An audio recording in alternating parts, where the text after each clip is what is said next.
No need for shoes, we got fishing news, interviews, and reviews. Forget the drama, we're live from the casa. Hello, and welcome back to episode 2. Imagine that, we're getting episode 2. Used to be Fishing Florida Radio. Then it was live from the casa because we can't broadcast in the studio, and now it is officially Get Your Fish On podcast show. I welcome you. Thank you for watching. Thank you for being part of the team. Hope you're having a blessed day. Lots of things going on in this week. I just got done doing a whole 45-minute, maybe even longer Zoom meeting with Boyd Duckett and the new Duckett Fishing. And if you haven't, obviously you haven't heard because the press release hasn't come out, Molix and Duckett Fishing are partnering. But Duckett Fishing is now going to release and be part of the Molix USA. I guess is the best way to put it. They've got a bunch of new lures that are going to come out. Actually, I wrote a ton of notes down. If you're unsure, you haven't seen the Molix line of baits. They've been not really popular here in the United States, but they do work and do catch fish. Duckett Fishing is now partnering with Molix and the Molix Frog. I was going to do a review on the Molix Frog. Here's the God's honest truth. I got one of the Molix Frogs probably, I don't even know how long ago, maybe 3 or 4 months ago. I was going to do a closer review of it, and of all things, there's a process of how I get the videos, and generally, when I go do, the pictures of showing the lure in the water or go fishing with it, I generally don't tie a proper knot because technically, while I'm fishing, which doesn't make sense, I'm not fishing. I got a drone overhead of me, and I'm trying to shoot pictures of it coming down. Hello, Nathan, by the way. Hope you're doing well. So the drone is above me, so usually the drone only has a certain amount of time before it needs to come down, and I generally rush through things. And there was another lure, I think the speed wake or something I was doing the same day, so I cut off the speed wake and I quickly tied on the Molix Frog, and I made one cast and then worked it so the drone was overhead. Just perfect. Walk the dog action. Sorry, the thing there. Perfect walk the dog action. It got about 4 foot, and a bass took it. And I was not planning on a bass eating it. I know that's unbelievably stupid and irresponsible from me. But a bass came up and inhaled it. There was not a good hook, not a good knot in it, and it just slipped right through. So I haven't had it. The Molix Frog is one of the best walking frogs I've ever seen in my life. I'm not joking. So I didn't get to do the video. So anyway, Duckett Fishing is partnering with Molix. If you don't know, Duckett Fishing also used to have their own Boyd Duckett baits, BD baits they used to call it. It was a partnership with Trophy Baits at the time. They've since, I think they bought Trophy Baits out and now are making those things. There will not be any more Boyd Duckett baits. It's all going to be under Duckett Fishing. So they're going to be launched in 2021. They're going to have 944 SKUs. I'm going to say that 944 SKUs are coming. They have a supple tail, which is a 4.5 swim bait, which is a clear water finesse swim bait that doesn't have a lot of action in the tail. Boyd talked about this in depth, that this is a bait that, for clear waters, this is a bait that's just been unbelievably successful for him. They'll have a 6-inch bait of that one on the market too.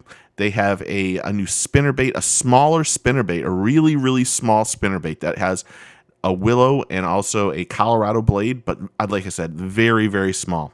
They'll have what they call a triple threat, which is 3 wires, 3 blades. It'll be a 1/2 ounce, and it'll come in 4 colors. They'll have a new Vibra swim. They have a whole bunch of suspending jerk baits that are designed for shallow water casting, and the weight system is tailored to the back so it casts further. They have a what they're calling the Boyd Duckett 110 super sound. Wait till you hear the sound of this this lure. This is a topwater walk the dog bait thing. It's going to be the loudest bait you've ever heard, ever. I'm not joking. It's got rattles from like the back of the head all the way down to the tail. It is flat out ridiculous. It's just tons and tons of them. So it's a walking frog, but it's a little bit, they're trying to do things and offer things a little bit differently. So that's what we're going to do. They're going to release the sneaky frog. That's the Molix frog I talked about just a second ago. It's also going to be $1 cheaper, which is even better. They'll have some deep diving crankbaits. They've got a 16-foot deep diving crankbait, a 10-foot deep diving crankbait. They got a Revolt crankbait that has real flat sides and narrow. It's concave on the sides, and it's supposed to move a lot of water. Then they'll have some soft plastics. They have the Real Thing shad, which will come in 3.5, 4.5, and 6 inch. It's a solid bait. It's very durable with a kicker, and he said that the 4.5 is one of the best fish catching baits he's ever used. The other one was the BD swim bait, which is a hollow belly swim bait. They're going to come in 4, 5, and 6 inches. A V belly design that rocks really, really well. So when it gets in the water, it'll rock real well.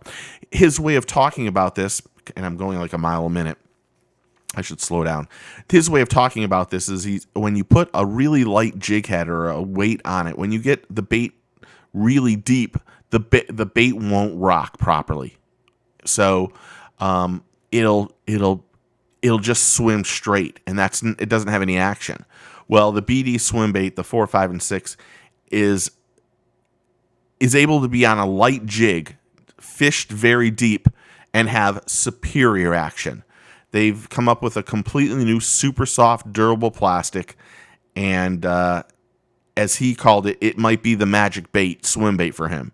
Especially in clear waters, it's very unique, and this is the most excited bait they have coming out. So it was really nice to have that. We're going to get some samples and be able to see some stuff up close and personal.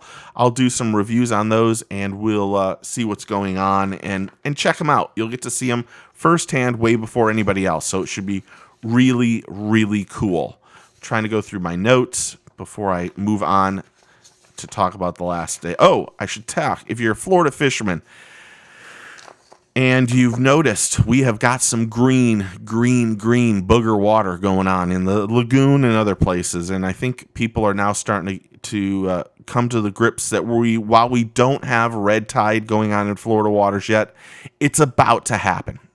It looks like it's gonna happen. And if you have questions, you can put the questions in the comments. And if I can't answer them, Les is on here that he'll be able to answer them too. So I got to thank Les for doing that.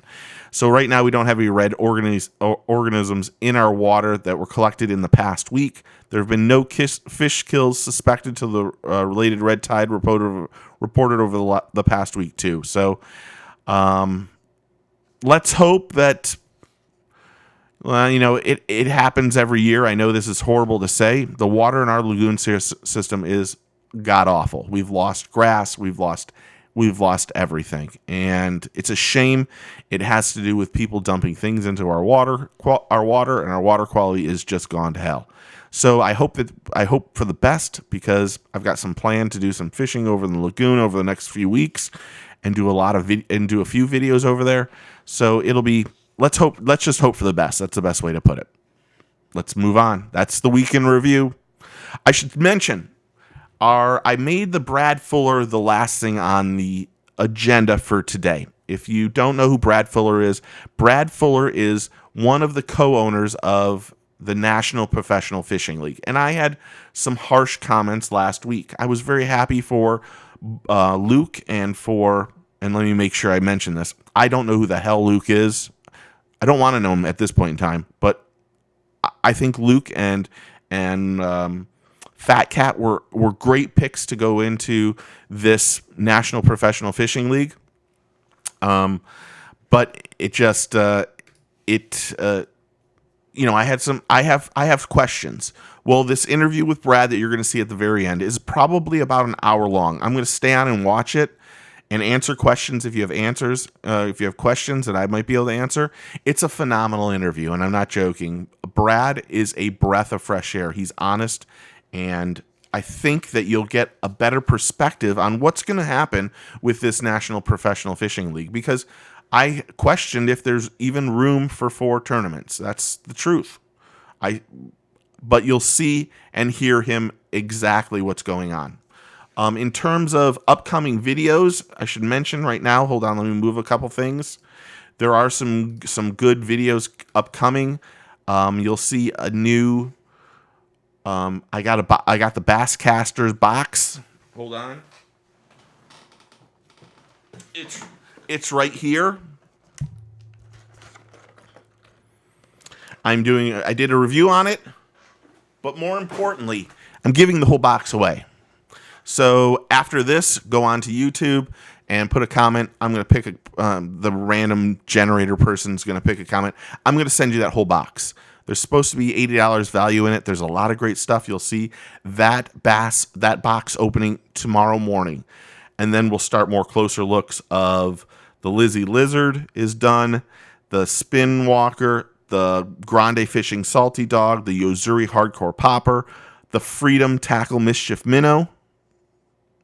And then there's 2 more. There's the Picasso Invisawire, Rumbler Blade Spinnerbait, and then the Yozuri 3DB Jerkbait. I think the next one in order, if I look at it, is supposed to be the Lizzie Lizard.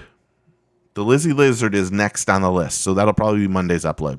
So again, that's what's coming up. There's some more stuff coming up. We'll do another live show hopefully Wednesday, and I apologize that I didn't do the show Wednesday this week. Of all things, storms here in Central Florida have been unbelievable. We used to get rain in the afternoon. We still get it in the afternoon, but lately we've had storms like it just got done raining here just a few minutes ago. We've had them during the day, and of all things, on Wednesday the internet went down and didn't come up for like 28 hours later. Crashed around 1 o'clock, and it just changed everything for 24 hours. And I could have done it last night. I could have done this last night, but we have an extra swim class on we had an extra swim class yesterday, so we got home too late, so I apologize. These will be on Wednesday evenings after swimming, like 7:30, 8 o'clock from here on out, so I apologize for that. Okay, let's talk about something that's really important to me. It's the Ritz Carlton Outfitter Day. I'm very happy to announce that, oopsie, wrong note. What the heck? That this year, the Ritz Carlton Outfitters Day is going to be held again on January 9th. I'm very excited about this. They're going to start it from 11 to 4. They have a Top Gun 11-weight distance fly casting competition, and they have limited spots of vendors and other things. It's a great day. It's fun to go out there and see some people. Now, while it sounds like it's a lot of fly fishing, DOA is usually out there. Shimano comes out there. Rapala comes out there. There's a lot of people. If you want more information on participating, I would get a hold of Mark Benson at the Ritz-Carlton. He is the guide out there. He is the guru. He is the man out there. The guy flat out can fish. The man can flat out fly fish. And it's a great time to go out there. So if you're local and you want to go to it, this is going to be a great way to go say hello and meet some new people. I'm going to be out there. I'm sure of it. I'll have something with me. I don't know what I'll have with me because it's still a long way away. But mark it down on your calendars. It will be January 9th at the Golf Clubhouse Casting Lawn. So it's a lot of fun. It's a lot of fun. Next. Kind of hard to imagine that we've been still months and months into the CCAFL Star Tournament. If you want more information on this, go to ccaflstar.com. We have had 0 winners. 0. I can tell you that 18 people have caught tagged redfish all over, from Santa Rosa Beach all the way down to Sebastian Inlet to Steinhatchee to all sorts of places. 18 people have caught tagged redfish. Not one of them, zilch, 0. I can't imagine this. Zero. No one. None of those people were registered for the Star Tournament. Let me remind you, if you didn't register for this, you should register if you're a Florida fisherman and you're a saltwater fisherman. If you would have registered and caught one of those fish, and it still is ongoing, that's an $80 fish. $80,000 fish. So think about that. You catch one of these, it's a boat, it's all sorts of stuff. $80,000 fish. So if you don't know, go to ccaflstar.com. You could win a Contender, a Pathfinder, a Hughes Redfisher, Carolina Skiff. And for 2 youth anglers, they have a Salt Marsh and Minn Kota trolling motors. So it just makes no sense that 18 people have caught these tagged redfish and they didn't win. It's stupid. It's stupid. Especially if they were out with a guide. I mean, that's even worse. I mean, if you were out with a guide and the guide wasn't it, because the guide wins something too. You could win a Yamaha motor, outboard, all sorts of stuff as a guide. So if you haven't done it, register for CCFL Star Tournament. Go on the website, check it out, and win. Next, if you didn't see it, this week, Jeff Koladzinski was attempting to break his own world record of catching the most fish in 24 hours. Now, how many fish was the world record before this that he set last year? Here it is, 2,172 fish. Are you kidding me? In 24 hours. Now, I should say, I watched some of the live show. Some of the fish are about this big. But neither here nor there. He caught over 2,172 fish. He broke the record. He does it all to raise money for Fishing for Life's Next Gen program, which is a hands-on fishing event that mentors programs and positively impact youth and families, including military families. It's a nonprofit organization that supports the people who make our way of life possible. So hopefully if you get a chance, go to marathonmanfishing.com, or you can just go to marathonmanfishing.com if you want to donate. Okay, YouTuber shout out. I got to look through my yellow notes now. Hold on. Garbage. I have 3 pages of notes for the Duckett Fishing thing. It was pretty amazing to be on. That's a fair schooler's day for. Let me put that up. Hold on, Les. So we got to give some. I've got the normal guys I want you to go check out. Jason Beck Fishing, Hank Snow Outdoors, Topwater Johnny, Jeff Hammer Fishing.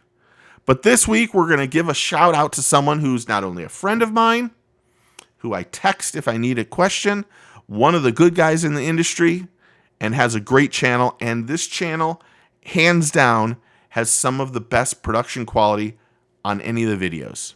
I mean, on any videos. And they'll help you become a better angler. It is the new Edwin Evers channel. If you have not been on YouTube and check out Edwin Evers' channel, it is ridiculous. Production through the roof. So if you want a great channel and learn more about fishing, learn how to become a better angler, go to Edwin Evers' YouTube page. You will not be disappointed. It's that good. I was talking about that box, Basscaster. If you want to know, I mean, I'm kind of giving away. There are 11 lures in that box. Everything from Strike King's G5s. There are 3. I think there's 3 hard baits. I think there's 6 or 7, 5 or maybe 5 or 6 soft plastic baits. Then there's other things like some jigs and jig heads and other things. But there are 11 things. So if you want to win that, just comment on this on the YouTube page afterwards. So I talked about it just a little bit ago. Next, this is a long interview. I'm not going to have any graphics on this. I'm just going to play the whole interview not in its complete entirety. There was probably 25 or 30 minutes. There were probably 10 minutes before the interview and probably 25 or 30 minutes after the interview that I told them I wasn't filming. It was just regular stuff. Jason, I just gave you a shout out. It was normal stuff, just private things that I had questions about, and some other things that I offered some of the ideas that I have for the National Professional Fishing League. I think you're going to be pleasantly surprised on this interview because, in all honesty, I was shocked by this. Brad Fuller really is a very good man. He's a former military person. He protected us, so he has a lot of integrity, a lot of honesty, and he was ready for this. He was ready for it. I had some questions that I had written down that were kind of somewhat tough, but this interview turned out to be one of the best interviews I've ever done. That's the God's honest truth. He was absolutely fantastic. He's going to tell you a lot more about the National Professional Fishing League. Probably some stuff that you don't want to know. But you want to know what? I think you need to, if you can, watch the whole thing. I'm going to be here. I will answer comments and stuff and put up the comments as we go. But this is a pre-recorded interview, and I hope you guys enjoy it. So without further ado, I will do this, and when it's over, I'll come back and say thank you and put it on YouTube, and we'll see you guys afterwards. I hope you guys have a blessed day. Well, once this interview is done, I'm just going to shut off. So I hope you guys have a blessed day. I hope you guys like this interview with Brad Fuller, and subscribe to the channel. Here we go. He's the co-owner of the National Professional Fishing League. He's also owner of Omega Custom Tackle. You can go to omegacustomtackle.com, I think it is, if you want to check out more. I'm real happy to introduce you to one of the owners in the National Professional Fishing League. It is Brad Fuller. Brad, thank you for coming on. How are you today? I'm doing good, Steve. Enjoying a long Labor Day weekend like everybody else, and already back at work getting ready for the week. Yeah. Tell me a little bit about yourself before we get into this. How did you get introduced into the outdoors? So, I grew up in rural Ohio. Outdoors was just part of my life and something I did as a kid, family. I still have a family farm there that I just got back from a couple of days ago, actually, trying to get stuff ready for deer season. So just kind of outdoors has always been part of my life. Joined the military in '93 as a young kid, 18-year-old kid. Yeah. Retired in 2013 and obviously stayed in the outdoors that entire time. I spent most of my career in special operations down in Herbertfield, Florida, so saltwater, and then eventually got into bass fishing down there. Was local club tournaments, went into the ABAs, and it's all history after that. But fell in love with the fishing industry, especially the people and the networks and just the environment, really. I think a lot of guys feel the same, that, it fills a lot of voids in your life as you grow older, that competitiveness that is hard to find in other things that you have when you were younger or, in the competitive sports in college and high school and stuff. It filled that void for me. And I love the competition and the people, the type of competition as well. So that's kind of where I've been for the past, since 13 and retiring. I took a job overseas, doing some contract work and stuff like that over there. And then we bought Omega Custom Tackle. We've grown that business in the industry. And obviously, when you own a business, it's a very, very small world in the fishing industry. Very small. Very small. So just a lot of great contacts. That's actually how I met Paul Benson through Cash and Fishing Rod, who is our other minority owner in the company. And Al, I met through fishing as well with Anglers and Actions in the Big Bass Bash through my company, Omega. We fostered a friendship and now a business partnership with the Npfl. Yeah. I had Al on when you guys first broke the news that you guys were starting the new league. How long have you had Omega Custom Tackle? Like just a few years? So this September 17th, I believe, will be our 4th full year of ownership. So I've owned it for 4 years, coming up here in just a few, and about that, I guess, a little less than 10 days. Did you ever do any professional? Did you try to get into the elites or do any professional fishing before this? So I toured around with the coasters just a little bit. Okay. It was really tough, man, due to my schedule overseas, working 60 on, 60 off. So I could always make some of the events, but it was a stretch to kind of make all of them. For a couple of years, I was able to build my schedule overseas, working my 60 on, 60 off around the coast schedule. But then you're always sacrificing something, either practice or whatever on one side or the other.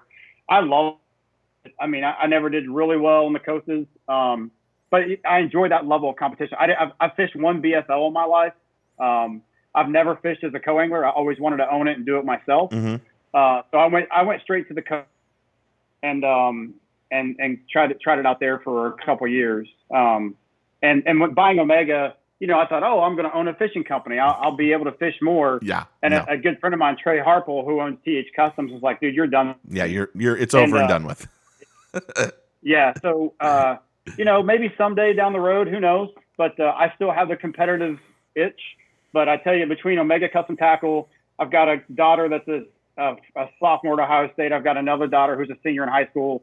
You know, as my family grows and, you know, and gets out there into the world, that takes a lot of attention. Omega is our other child, and now the Npfl. Honestly, Michelle, my wife, has kind of taken on Omega Custom Tackle, and she does the day-to-day grind on that. I help out quite a bit, but I'm fully engaged in the Npfl and what's going on there on a day-to-day basis. So I'm gonna warm you up with some easy questions. I've got some tough ones that I'm sure you're going to be able to handle perfectly fine. How did the process start with Al and Paul and yourself about putting this league together? So Al approached myself and Michelle, and we had dinner, and he just kind of laid it out for us, like, hey, this is what I'm thinking. Mm-hmm. What do you guys think? I was interested, but extremely skeptical. So we really went from there, and I said, hey, I think this is something that has a high enough ceiling. And with everything going on right now in the industry, let's just do. We used to do something, and I don't know if they use this in business. Everything I do in business has kind of a military approach to it, okay, if you will, as far as planning. That was a major part of what I did in the service. Was I was a military planner for special operations. So what we wanted to do was I wanted to look at, we call it an AOA, an analysis of alternatives, where, hey, it's kind of just a business plan. And then you look at the arms of the business model, and and then you do feasibility studies. Hey, is this feasible? And looking at putting together a business plan, because that's where this all starts and stops. And no one should ever forget that this is a business. Mm-hmm. And when you look at feasibility and understanding the market and what we're trying to do, what makes us different, you know, why would someone do this? And are we able to do it? And then do we have the people around us and the entities to, and that's really where Paul Benson came in as our third partner. You know, Paul is extremely intelligent. He's varied out into the industry as a whole. He's a member. He's sat on the ASA board. He's done a lot of things in the industry where he understands things that I don't understand and things that Al doesn't understand. And I think the ownership group that we formed when we started looking at, hey, is this possible? And do we want to do this? Every time we turned over a new lease, Steve, we're like, yeah, man, I think let's give this. And then we built gates for ourselves. Hey, by this date, we have to do this to continue moving forward. And of course, there becomes a point of you're not turning back. Yeah. And every gate we met or exceeded the gate window from when we wanted to accomplish X, Y, or Z. And now here we are a month, you know, less than a few weeks from October 1st, and we start taking deposits for the guys who are in the field. You know, I'm sure we're going to talk about the field and how that's taking shape. Yeah. We are deep in negotiations with major non-endemic sponsors, and putting our schedule together. We're in the thralls of it now. Like, we're in the trenches, and we're working very, very hard at it every single day. But that's kind of where it went from inception to where we are now. Did some of this have to do with that whole Major League Fishing, the separation of bass and Major League Fishing, and FLW kind of, no offense, but they kind of just kind of that whole purchase at the time from Major League Fishing to FLW? Yeah, being 100% transparent, no, it did not. But I will caveat that with, we had already started looking at the business model way prior to that happening, right? And I will say this, we don't. I feel like hindsight 2020, what we know now, that probably helped us a little bit with, you know, if you come into an environment where it's stable and there's not a lot of flux or flexibility in the market or whatever turmoil. I think that turmoil, it shook things up enough where we were able, it was easier for us to come into this and easier for us to talk to it about people. But this business model was not predicated on any of that stuff happening. right? And I can talk about the business model and what we thought and what's come to fruition now. None of that's changed. Yeah.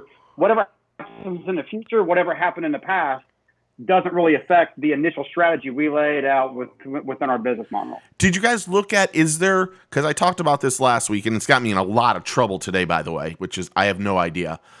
Okay. I don't even want to get it going. Did you guys really look at, is there room to have 4 professional series? Did you look into this?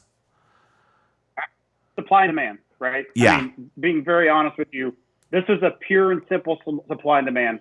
When we looked at the growth of the sport in the last 5 years, and specifically the college anglers, and I'm with Omega and Al with Elite Angler and Paul with Cashin, we're very close to a lot of collegiate anglers. When you see growth of the sport just on the collegiate side and just on the high school side alone, take everything else out of it, and you look at those numbers of college anglers that are not only are they tournament proven because of what they do in their tournament lives now as professional.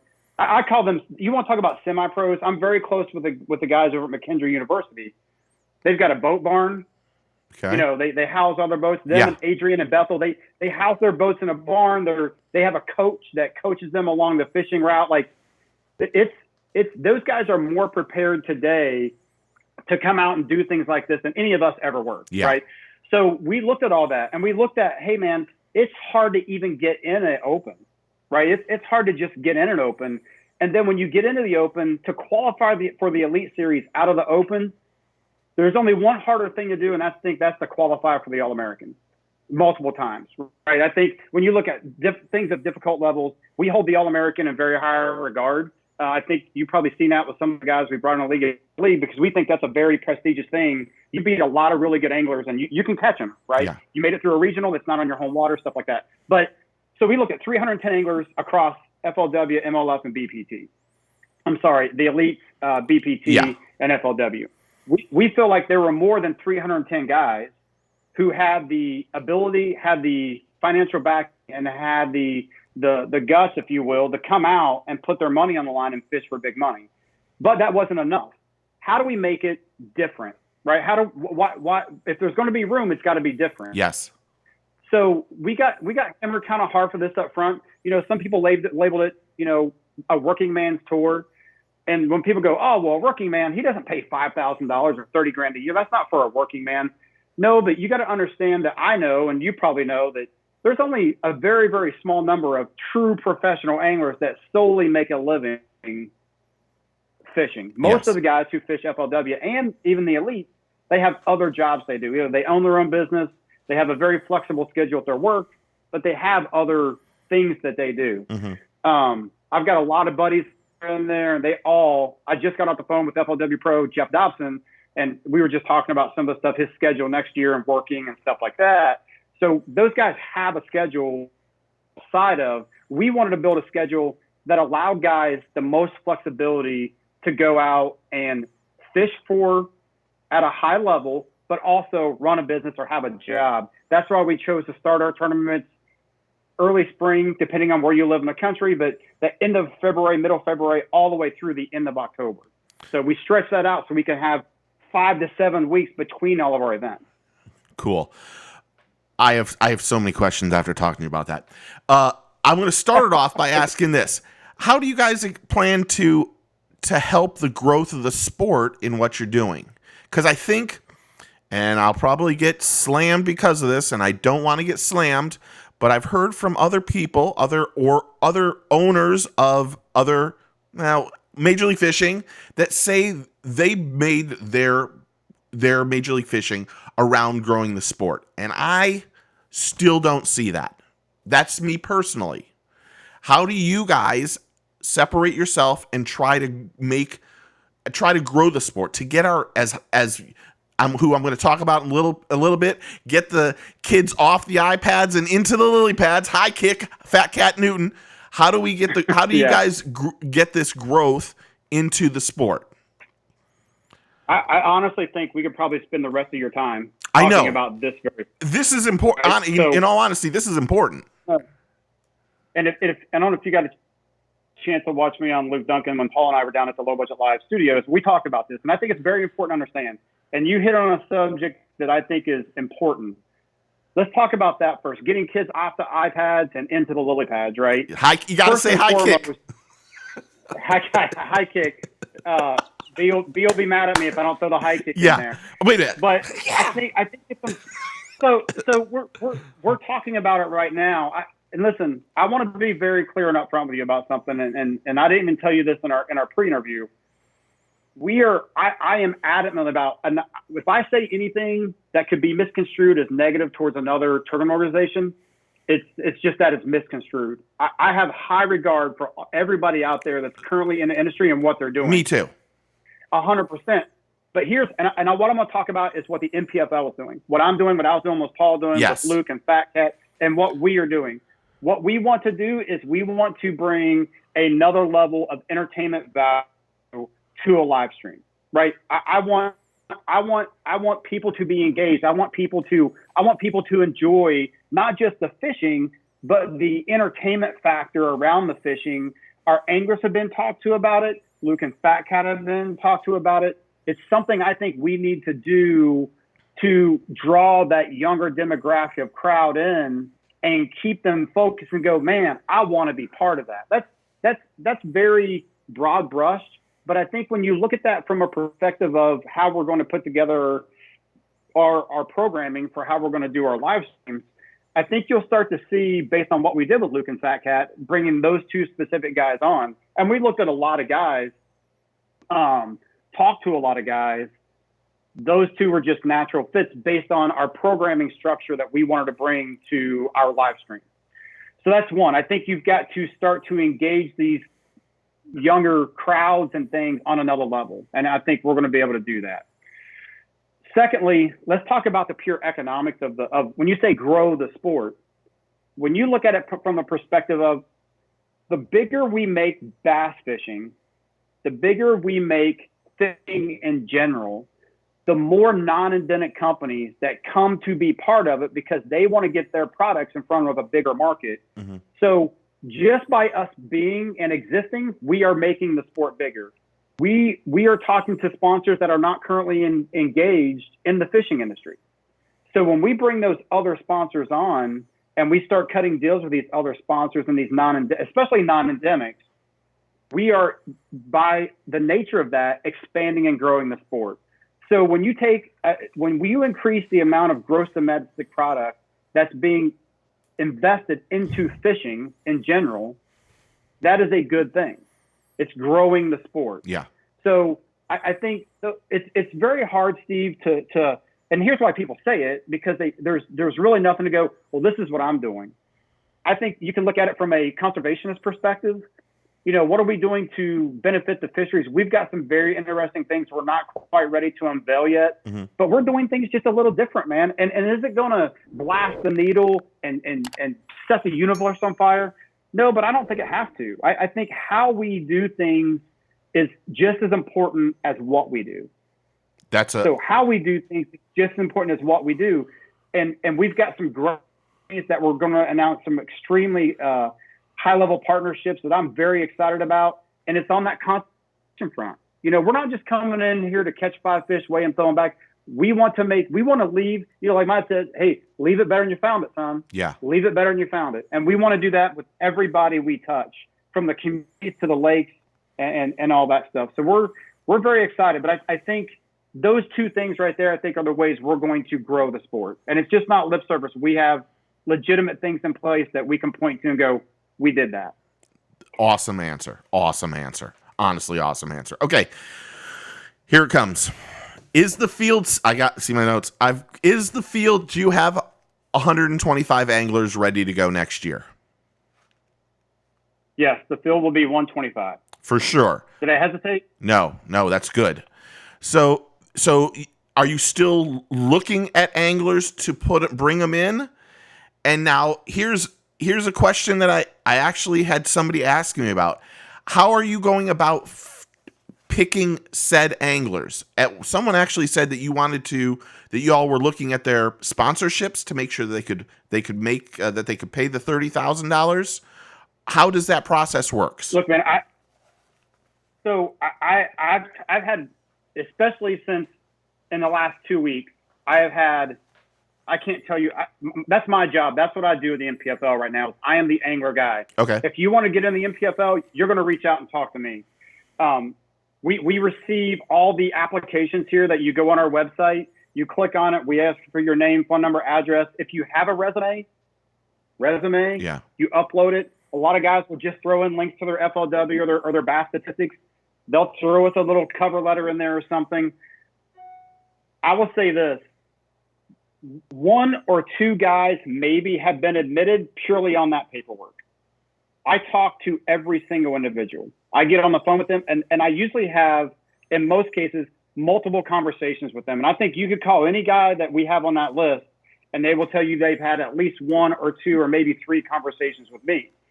And here's what I tell guys. That conversation is more important than anything you're going to put on a piece of paper, any amount of winnings you have, any tournament wins, anything. That conversation, because I want to know what you're about.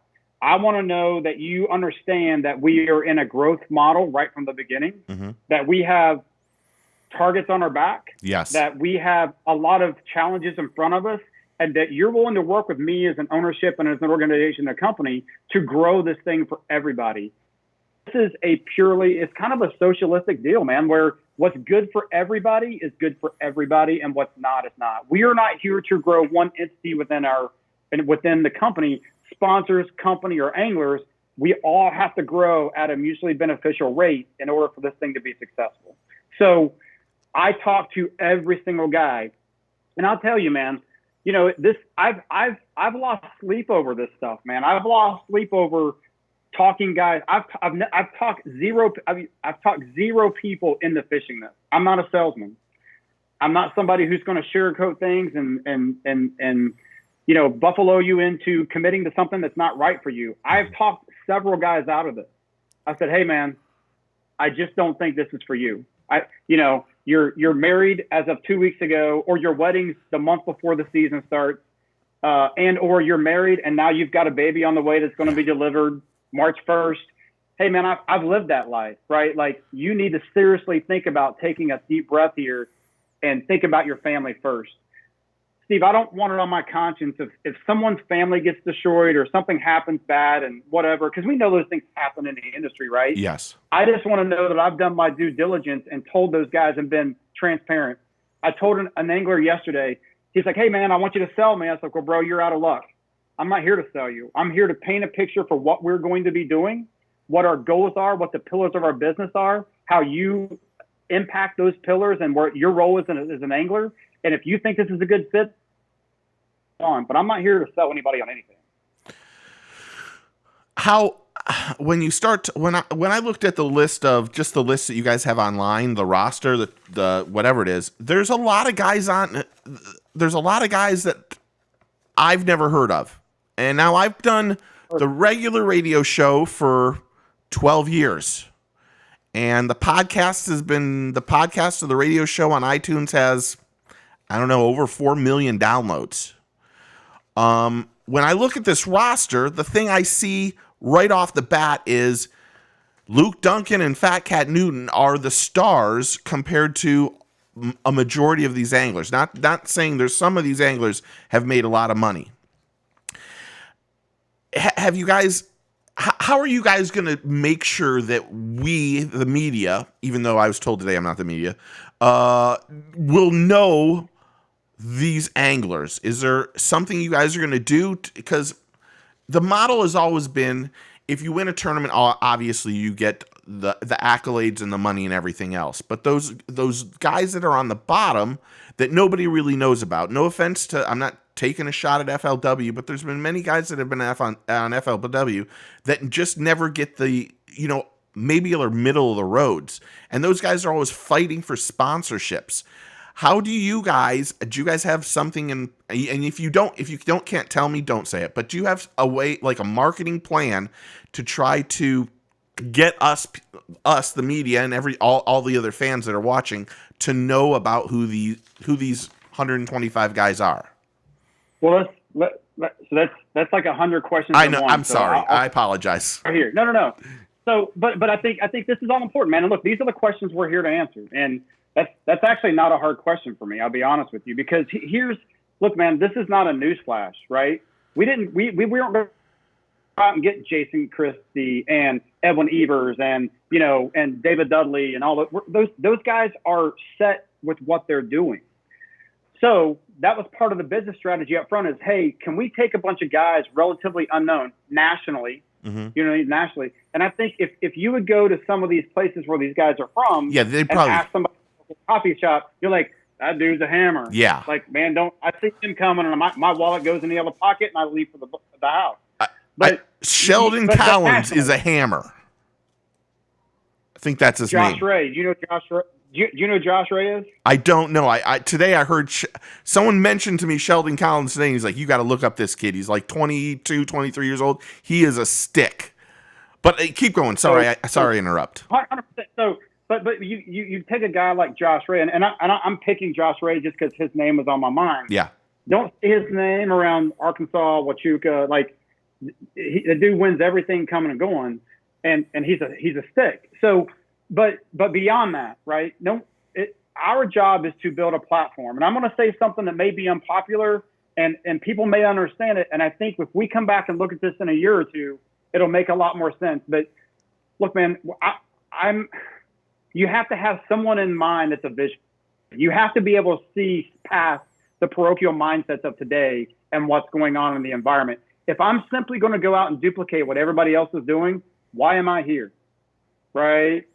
I think what you're going to see is being willing to evolve, being willing to try things and do different things, because I already got a target on my back. If it flops and fails, I give all the naysayers something to talk about, right? But we're going to do those things. And we know everything is not going to be successful. Here's the difference, Steve. My business does not depend on those decisions, right? We can try things and experiment things because we're a blank slate. So to go back to your original question, I'm going to be very honest with you. There will be some people in this 125 that you may not hear boo from, but here's why. They've got to go get it. I've told every angler, bro, you've got to catch them. You catch them and everything you need from this league will be laid at your feet. It'll all be there anyway, but you have to be able to go out and perform. At some point, every angler has to look at himself in the mirror and go, I just didn't get it done. Yeah. Because I am going to provide, we as an organization, more live stream coverage than anybody else has ever done for a static tournament event. 10 cameras all 3 days of the tournament. There's no cut. We get 10 cameras all day, plus 2 additional roaming cameras. Fat Cat's going to be on one of them on the water, doing some stuff around the lake. He's going to be interviewing anglers. Like, we're going to do some different stuff. We're going to have access that we wouldn't get from maybe some other guys, right? These anglers understand that we have to build our reputation. We have to build our demographic of customers and viewers. We have to give them access, and that's what we're going to do. So when you look at the platform I'm getting, because here's the deal, man. How many people purely make a living on any tour just on tournament winning? What would you think? Probably not many. I think there's KVD, Edwin Evers, the top 10 big guys, top 15 maybe. 100%. So what we have to do is build a platform that allows our anglers as many opportunities as possible to get their sponsors and sponsor all levels of their sponsorships, just not their titles, into the screen, into the view of the public. Trailered weigh-ins, you're going to pull your truck and boat up. If you got a sponsor on the side of your boat, how many elite rigs do you see on the live stream? Yeah, none. Unless you're at the Classic. Yeah. Right? So we're going to do that for every tournament. So look, man, that's a minuscule little tiny thing. You know what I mean? But it's something. It's when you're selling that and we get viewership of X, you can take that and directly push that back to your sponsor and go, on this day for this live stream, I had this many views on your logo and your product placement and stuff like that. It's little things like that we're doing. So this all goes to, it's all symbiotic, right? It's all mutually beneficial. It's all tied together. A strongly sponsored field has a better ability to function within that organization, and us providing the platform allows them to garner more sponsors which makes them a stronger entity, which is good for us as a company because we can get bigger non-endemic sponsors involved because we go, look at everything we're doing, and we all grow together. As far as not knowing these guys, man, I'll be honest, I don't care one. It does not. It does not keep me up at night. There's a reason we brought on Luke Duncan and Fat Cat. So, B personally, he is such an engaging guy. You're right. You know what I mean? Like, people gravitate towards him, and his ability to put you at ease when you're talking to him, he's going to get the best out of our anglers. When he's interviewing those anglers, it's going to be entertaining. He's going to get the best out of them. He's going to showcase them as people and as anglers, and it's good for their sponsors. It's good for our sponsors. Look, there's no mistake why he's here, man. And if you know him, he is an extremely intelligent individual, well beyond what you see on the screen on his videos. That dude gets it. And there's a reason he's here. And I talked to him. I did a lot of the negotiations with Fat Cat. There's a reason he's here. Yeah. But again, I'm dancing all over the place around your question, but there's nothing mutually exclusive about a way to answer that question. Yeah. It's all tied together. And there's some things going on now with what we're doing with anglers that you're going to know some names, but I don't think this business model or this league is contingent on us getting X, Y, Z. You know what I mean? Like, because here's my job, Steve, is to build those. Yeah. You're gonna fall in love, or you're gonna hate some of these guys. Yeah. Right. You have to. Either way. Yeah. You're gonna know them. So, do we have a Brandon Polinick, a Jacob Wheeler, a David Dudley somewhere in the midst of these guys? Man, just by the law of averages, there's 310 out there now, and you've got all three of those guys. We're bringing in another 125. We probably got one of those guys somewhere in our midst. It's our job to bring them to the public. And the more people we have watching, Luke Duncan, Fat Cat, there's people just going to watch to see what they do. The more people we have watching, the better off we are. Have you thought about adding someone else to the group because I'll be brutally honest. I do not, and I want to make this perfectly clear because I don't want another DM from him. I do not know Luke at all. I don't know him at all. I've known Fat Cat for, oh my gosh, I don't even know how long I've known Fat Cat. He and I see each other every Classic and iCast, and I think the absolute world of that man. Have you thought about bringing someone else in that might be able to add a different perspective, not the comedy route, not the Luke Duncan fans, but someone who is an older professional or older angler that can give you some insight on what those guys might be thinking? Is there a possibility of more people coming onto the broadcast? So we are going to add a third. Okay. That'll be in studio with Luke. Yeah. But look, man, we feel like we've got one of the best guys out there that fit almost all those things you just talked about. I mean, Luke fished the tour for 4 years, right? I mean, he knows what these guys are going through. Yes. And he struggled at times, right? So he understands the struggle. He understands what that all means. But having someone to bounce off that at the same time is going to make Luke even better to the group. Absolutely. And we're looking at a couple guys. We've narrowed it down to a group of guys that we're looking at hard to give Luke that other person in the studio. Yes. Zona Tommy, that. Yes. That camaraderie. Kind of combination there. But here's what we don't want. I even hesitate to say this because someone's you're talking about so-and-so. I'm not talking about anybody. I'm just telling you what Npfl wants. Here's what I want. I want a lively, entertaining, banterish show where it's no holds barred.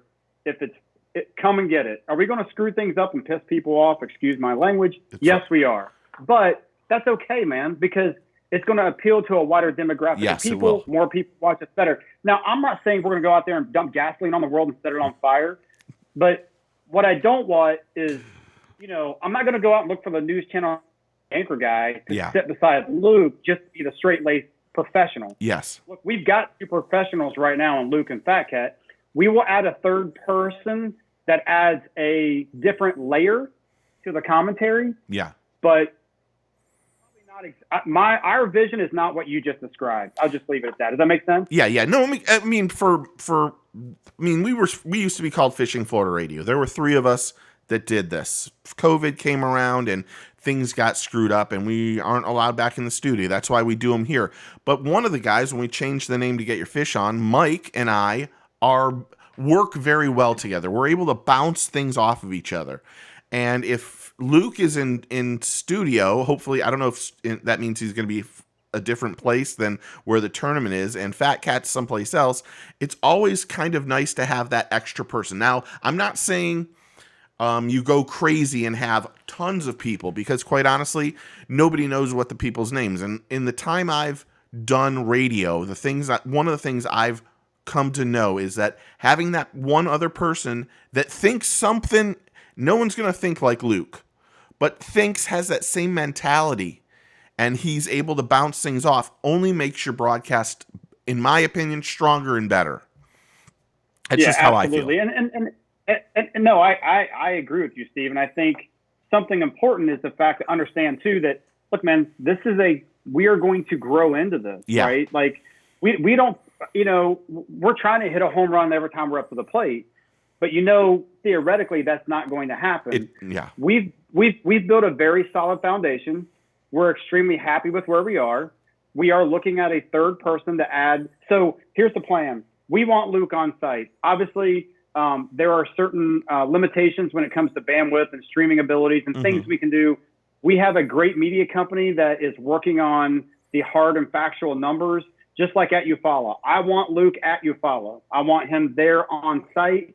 We'll know probably this week whether we're going to be able to make that happen or not, right? So if not, Luke and his sidekick, the 2 commentators that'll be running the bulk of the live stream, will be at our facility in Wisconsin, and Fat Cat will be on site with us at the event.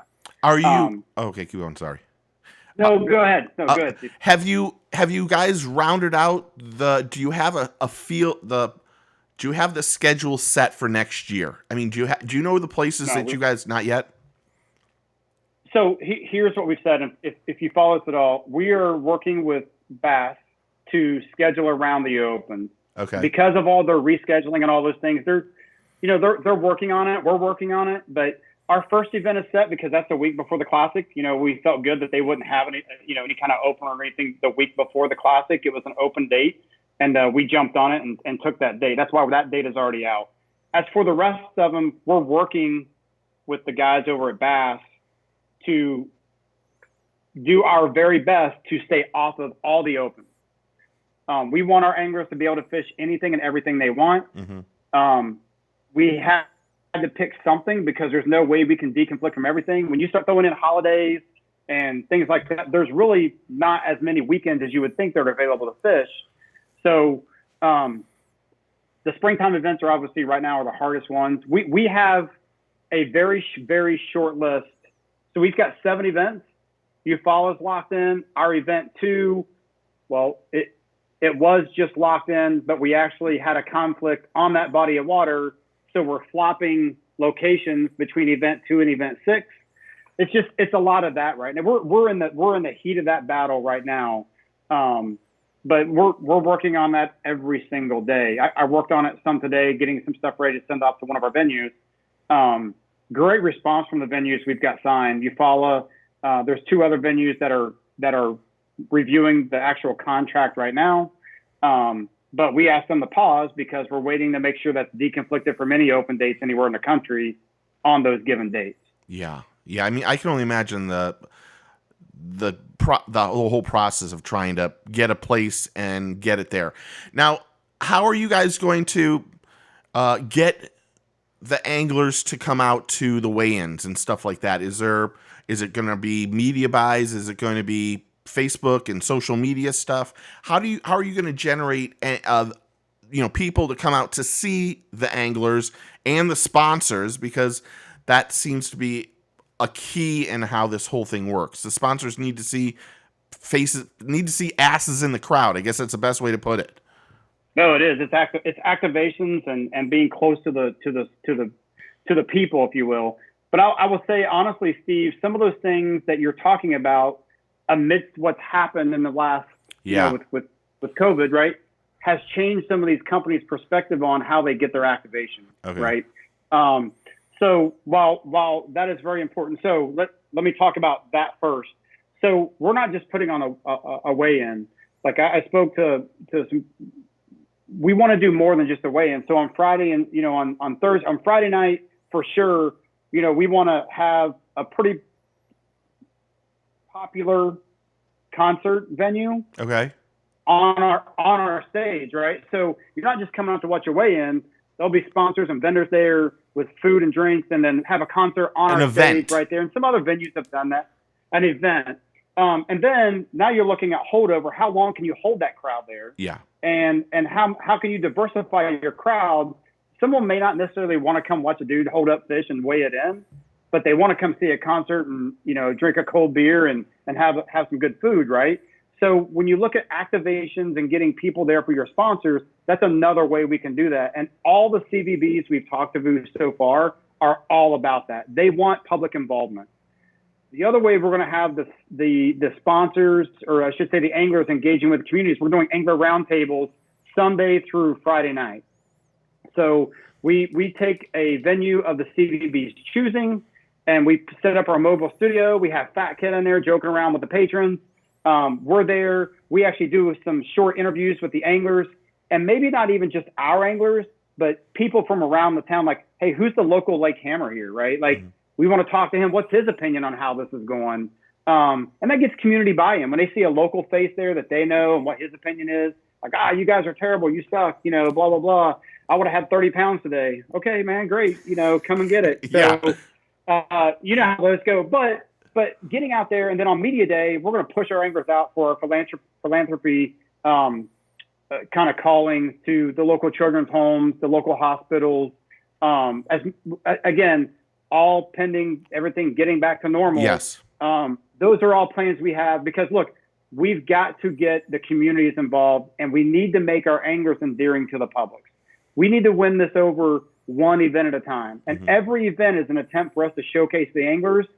And they get it, man. They're ready to go to work, and they have to be in order for this to happen. Again, their growth is good for us. Our growth is good for sponsors, which brings money back via sponsorships, which ultimately goes back to the anglers. It's a big vicious circle, and we are very excited. Look, man, here's our goal, right? I'm disappointed you didn't ask me what my goals are, Steve. Well, it's on the list, so you might as well do it right now. So here's the deal, man. And this seems, you know what a stretch goal is? Yes. So for the viewers that don't know, a stretch goal is something that you lay on the table and you work to attain. But man, it's going to be, and you know that. That's why it's called a stretch goal. We want to make this the most lucrative place for an angler to come fish that's ever existed. That's a stretch goal, right? And you say, well, how do you do that? When you start, but the key to a stretch goal is it has to be things you can do that directly move you towards gaining that, right? Yeah. So when we're working on a day-to-day basis, whether it's negotiating with a CVB, whether it's bringing an angler to the field, that stretch goal is always in the back of our mind. Yeah. So here's a question we get a lot, and this will speak to our mentality, right? There's a lot of guys that are looking at us hard that are fishing the opens, and some of these dudes have a legitimate shot going into the last piece of the opens to make the elite. Yeah. Hey, Brad, what if I sign a contract with you for 2 years with a third-year option, and I bust this thing and make the elite? I'm like, hey, man, I'm going to shake your hand, pat you on the back, and tell you to go win a classic. I'm going to tear your contract up, and I'm going to send it to you in an envelope. Because here's the deal. We understand who we are. We understand what we are, and we understand where we're starting. To go back to that stretch goal, I tell everyone, my goal is for you to have to toil over that decision to leave to go to the elite. Like, man, I make some good money here. Man, there's some money here, and it's growing. I want to stay here and be a part of it. No one's going to do that in year one before we've ever done anything. But that's our mindset. That's my Paul and Al's. We all share that vision. Luke shares it. Fat Cat shares it. That's the driving force. When we have an angler goes, man, I got the invite, but I'm staying right here. That's going to be a big deal. Yeah. Right. That means you're on to something. Will it happen? I don't know, but I darn sure can tell you this: we're working towards it every single day. Now, what do you say about now? You're the NPFL. I think, and if I'm wrong, you can by all means tell me I'm wrong. You're not going to hurt my feelings. I think you guys are coming in almost at the most expensive per tournament for anglers. I could be wrong there, but isn't that tough to honestly, sell? Steve, I couldn't tell you where we stack up to FLW, the elite. It changes. It's like, dude, I would have to do nothing but sit here at my computer. And so you tell me. I honestly have no idea. Yeah, we don't know about Major League Fishing. Yeah. So here's what I can tell you. I honestly, on a scout, I don't know the answer to that question. Okay. But what I can tell you is that when you look at what we're offering from an angler exposure platform, when you look at the platform we're building and you start looking at potential exposure and views per minute, reaches, and all those things that people seem to care about these days, we feel like when we've ran our analytic numbers and where we think we'll stack up with viewership, Fat Cat and Luke definitely impacted that number. Yeah. They were a multiplier in that metric. And I think we're going to be okay. It's kind of hard to put a number to that right off the bat because you don't know what the viewership is going to be. Are you guys planning on? I think you mentioned it earlier. You're planning on having the live broadcast for all 3 days during the whole tournament, or is it going to be spotty? Is it going to be on social media, or is it going to be on the NPFL website? How am I going to see it? So it'll be on the NPFL website. We may shoot some stuff over to pull some numbers off of our social media site, but we want people on our website, and that's where we're going to host it at as a mainstream. That's going to be the landing page. Yeah. Through and through.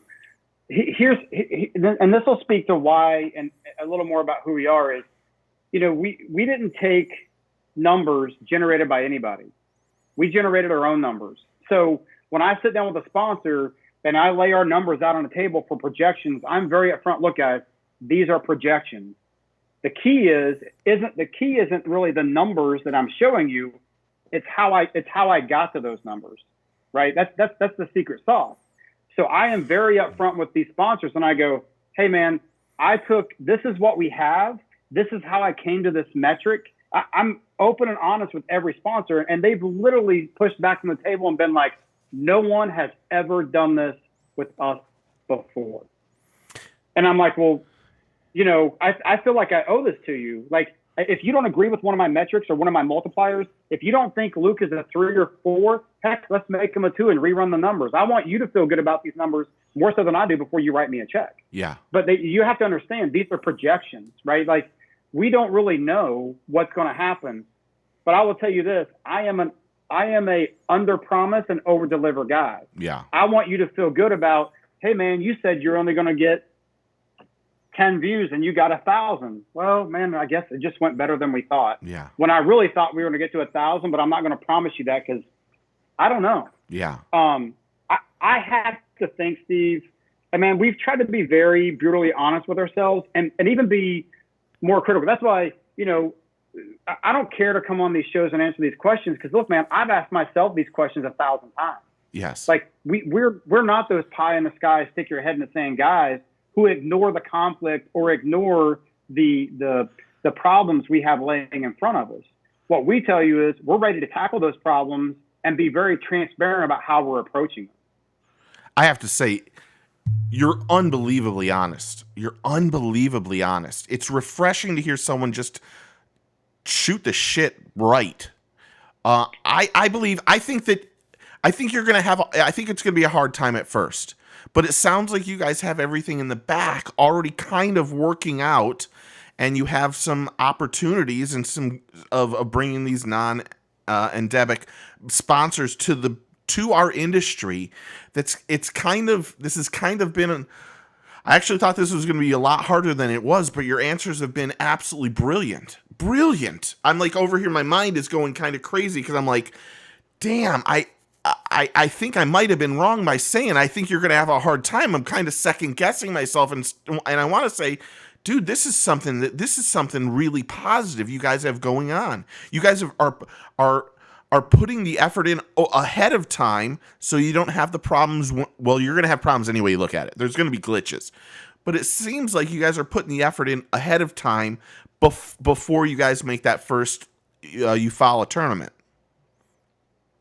Well, Steve, we had a mindset within the military and the organizations that I was very fortunate to be part of, that the first time you ever experience a problem shouldn't be the first time you've ever had to think about it. Right. And it's truly looking at the second and third order effects to decisions you make today. And I'm not talking about perceptions. And here's the thing, man, I don't want people to take this the wrong way. We are very secure in our own skin. Mm-hmm. We are very secure within what our mindset is and what we're trying to do. Al, Paul, and myself, and Michelle, my wife, we are very dedicated to our cause. Luke and Fat Cat are all in. I think if you talk to those guys, I went and spent the weekend, Paul and I did, with Luke and his wife Marissa and their kids and their beautiful home and all, because I wanted him to understand at a very deep level where we're coming from. And I gave him every opportunity to say no, right? And I wanted him to understand what we were going to expect out of him.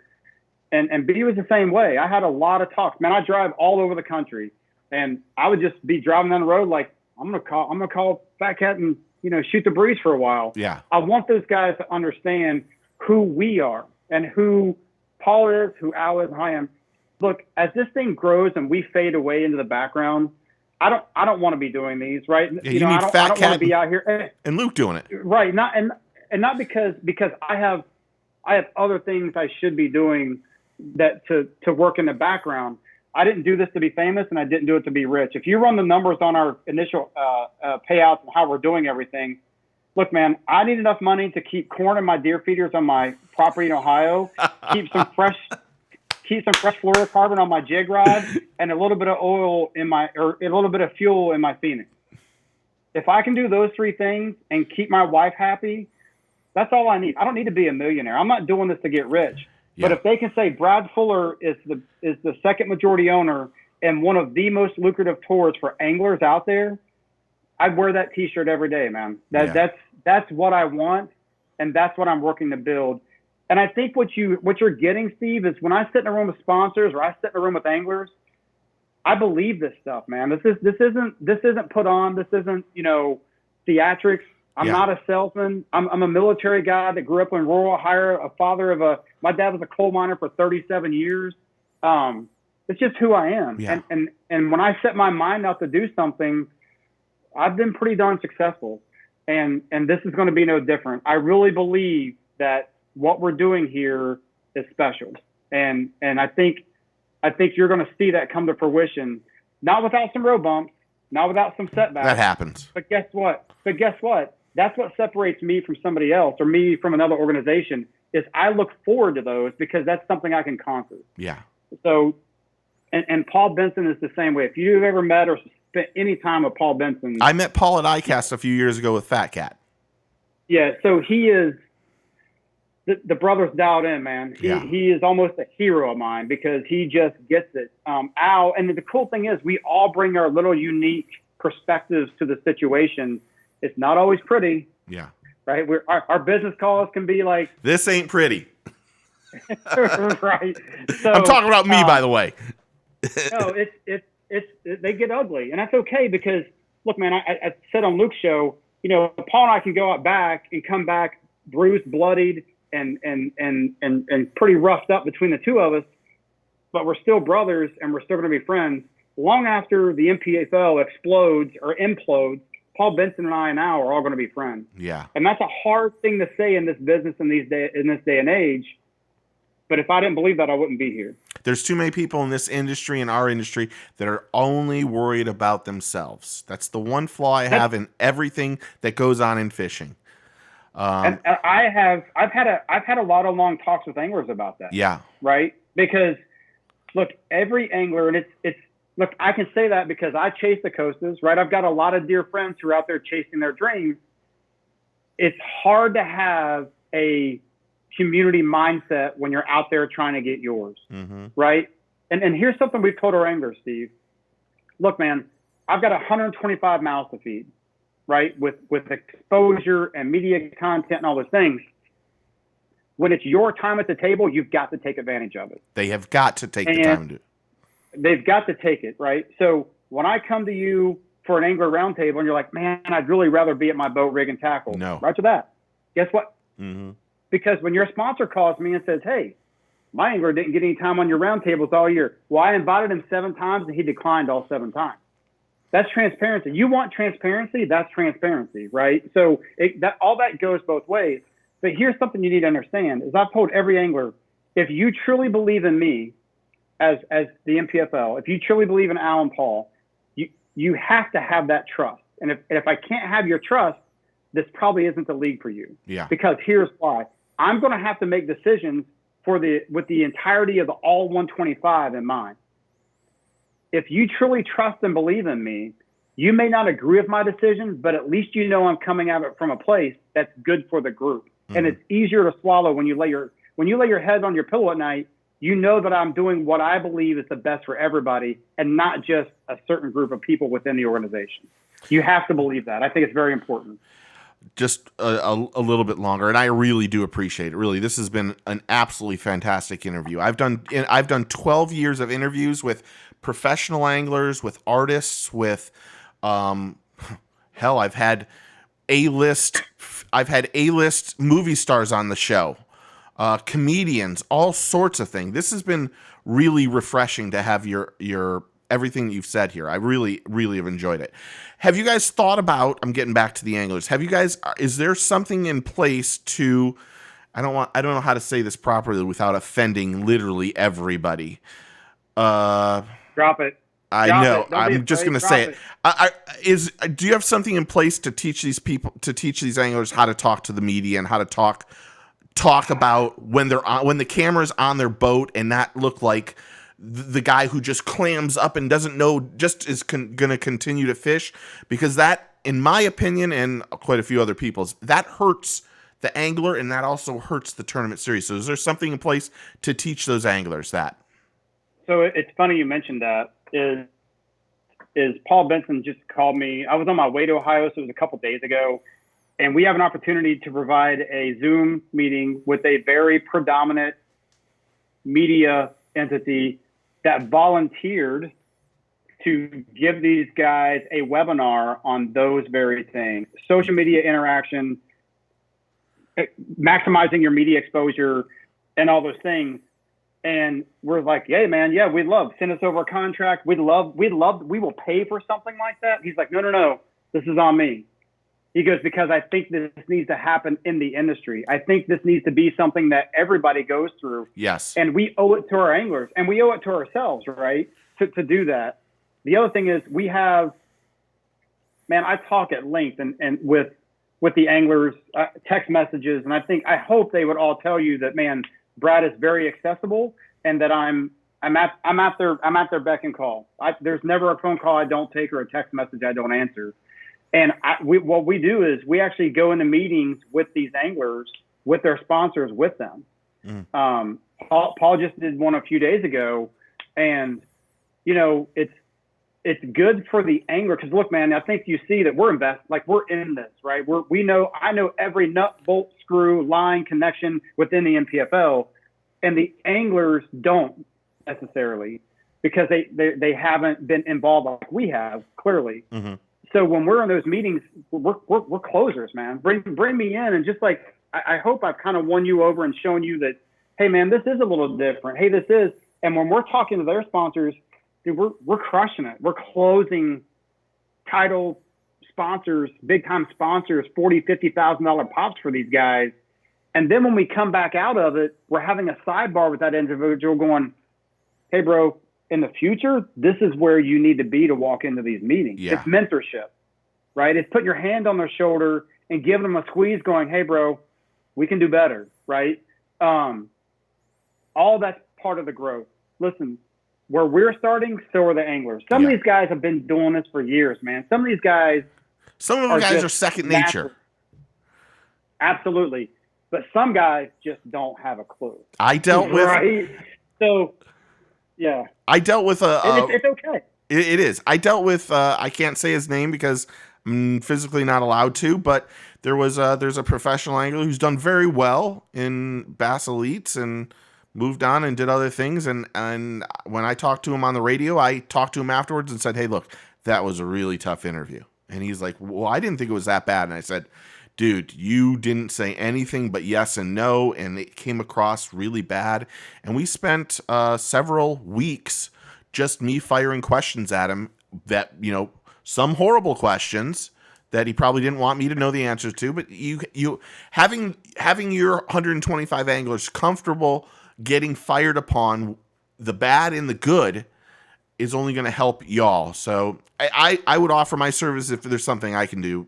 By all means, I'll help any way I can. I think you guys have a great format. I'm now really looking forward to seeing what you guys are going to put out. To be honest, you've kind of teased a little bit, and I like that. And I think maybe I was wrong on saying I don't know if there was room for 4 leagues. I think there is room for 4 leagues. I think what you guys are doing is different. At the same time, it's the same, but you're offering something different than what we're currently getting. Because no offense to some of the leagues, I think there's one that's doing fantastic. I think the other 2 are kind of just sliding away, and it's a shame to see that. So it'll be great to see what you guys have in store for us next year. When is so you're a week before the Classic. So what is that, March? Yeah. So official practice will kick off on the 7th, and then our our first champion of the first ever Npfl event will be crowned on Saturday. Man, if I know you're trying to wrap this up, but dude, we're extremely strategic.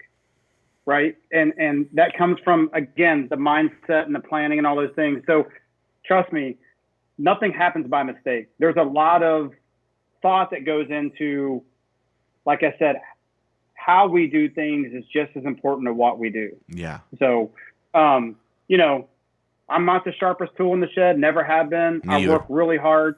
My dad always said, when you're dumb, you got to be tough. Yeah. But I think there's a lot of things that go into this, and it's more than just ones and zeros. Yeah. Right. I think there's a personality side to it. I think there's something that can be endearing to the fans. Because look, man, here's the beautiful part. I'm a fan. Me too. I was a customer and a fan first. Mm-hmm. I tried my crack on the coasters and it didn't work out, and there's a million excuses. Just like, talk to any guy walking through the Classic, they've all got a story. Yep. I need to relate the league to every one of those stories. So I really appreciate you having me on, man. And look, we welcome these questions. We'll never run away from them. Yeah. If I disagree with you, I will tell you that. And you want to know, it's all right to disagree. 100%. 100%. 100%. It doesn't mean I hate you if I say, well, Steve, I think you're wrong. Oh, Brad hates Steve Chapman. No, I just don't agree with Steve, and that's okay. Yeah, and you want to know, there's in this industry, there's too many times that people, instead of just saying, I don't agree with this, or replying back, or whatever happens, the industry's too small to have those little hiccups and those little beefs with people.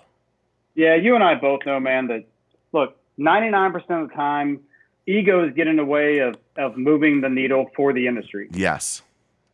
And look, if you've ever been around an elite warrior, ego is something that you do not even smell on them. Mm-hmm. And there's a reason for that. They carry themselves with pride and prestige, and everybody else tells them how great they are, but you'll never hear them say it. Keep going. Sorry. Go ahead. You'll never hear us say, we're going to have the 125 best anglers in the world. If you say that as a media guy, like, man, those Npfl guys get it done, I'll give you a thumbs up and say, hey, man, we just work really hard at it. You know what I mean? So We're not doing it for the accolades and all those things, but we're never going to be the ones out there pounding our own chest. We don't have to do that. If it comes, it comes. If it doesn't, it's okay. I didn't start the radio show and do the podcast and the YouTube channel, not even remotely because an ego thing. I did it because my love for fishing And that was what this whole thing about. When I talk to people or do the videos and everything, I am just like everybody else, except, well, maybe a little crazy, but I enjoy fishing first and foremost. Everything else is just luck, I guess, or not luck, but just hard work. I think, man, when you look back at those icons in the sport, right? When you look back at the Peter T's and the people, they really had a servant's heart. Mm-hmm. You know what I mean? And what I mean by that is when your motivation is to make people around you better mm-hmm. and make the environment better for the entirety of the group, and you're willing to sacrifice some of yours so that everybody grows, self-sacrifice for the betterment of others is the pinnacle to me of being a good human being. I'm right? 100% with you. Now, 100%. I will tell you this. The thing that turns me 180 out from that is when people try to take advantage of me. Oh, of and course. My organization and my guys. We will protect what we've built with tooth and nail because we have poured our blood, sweat, and tears in this thing, and I've dedicated my life to making this happen, and I will protect it as such. You know what I mean? So yeah, it's family. It's just 100%. You know, it's. And I was going to tell you something earlier. Is you talk about, hey, we can not agree and get along. Bro, I've been married for 20 years. She's over there. Right, spent a lifetime doing it. But it's compromise, right? It's a lot like it. Like these like, look, man, marriage is a contract. These guys are marrying the Npfl for 2 to 3 years. We've got to learn to cohabitate and get along and be there together. So, man, I sincerely thank you for having me on. Anytime you got a question, you got my number, send me a text. I'll do my best to get back to you, but I really appreciate outlets like you giving us the opportunity to kind of go, hey, man, this is what it is, you know, hearing it straight from the horse's mouth. I appreciate your honesty. Like I said, I think I know Luke isn't a very big fan of me right now. I don't know why. What the hell I did to him. I don't even know him. But Fat Cat, I think Fat Cat, not to say anything negative about Luke, I think Luke and Fat Cat were brilliant people to get on there. I think, like I said in the podcast I did earlier, I said the one thing I think Luke needs to do is he's probably going to have to temper back his dislikement from MLF because now he's really a media outlet person. But I think if anyone can do it, I think Luke and Fat Cat can do it. I can't wait to see what you guys are going to put out, and I appreciate your honesty and wish you all the success in the world. Thanks, Steve, I appreciate that. It's really exciting. I want everyone to go to nationalprofessionalfishingleague.com. You can go there. Go to omegacustomtackle2.com. They got I saw some great jigs. I saw a spinnerbait that I'm a little confused about, but I think I'm going to buy one just so I can do a closer look video on it because I don't even know. I've never even seen one like this till today. I don't even know the name of it. I had the website up, but it's on this side of the screen. Yeah, it's the Genesis TI, and I tell you what, text me your address and I'll send one to you. That's exactly what it is. I don't mind buying it, to be honest. I like to support the people that I believe in, and I really I got a good feeling about you, man. I like the honesty. I really, really appreciate the honesty. So again, everyone, thank you. Thank Brad here. Go to nationalprofessionalfishingleague.com and go to omegacustomtackle.com. I'm going to hit finish, and then I'm going to just say goodbye to you personally. So everyone, check them out, and we'll talk to y'all soon.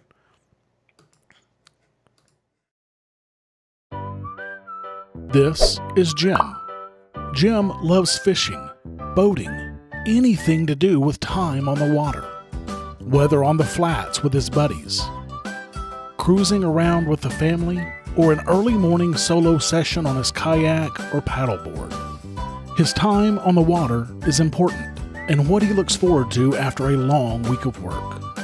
But no matter what boat he is on, there never seems to be a good way to keep the gear he needs organized, secure, and easy to get to in a safe place.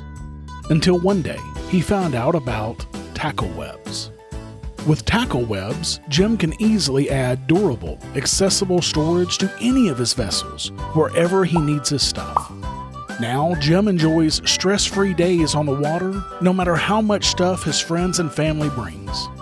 Find out how tackle webs can help you at tacklewebs.com. It's one thing to call yourself the ultimate power source. It's another thing to prove it. The all-new Optima Yellow Top with pure flow technology with up to 3 times the battery life. Unsurpassed performance built to fit today's vehicles. Optima, the ultimate power source.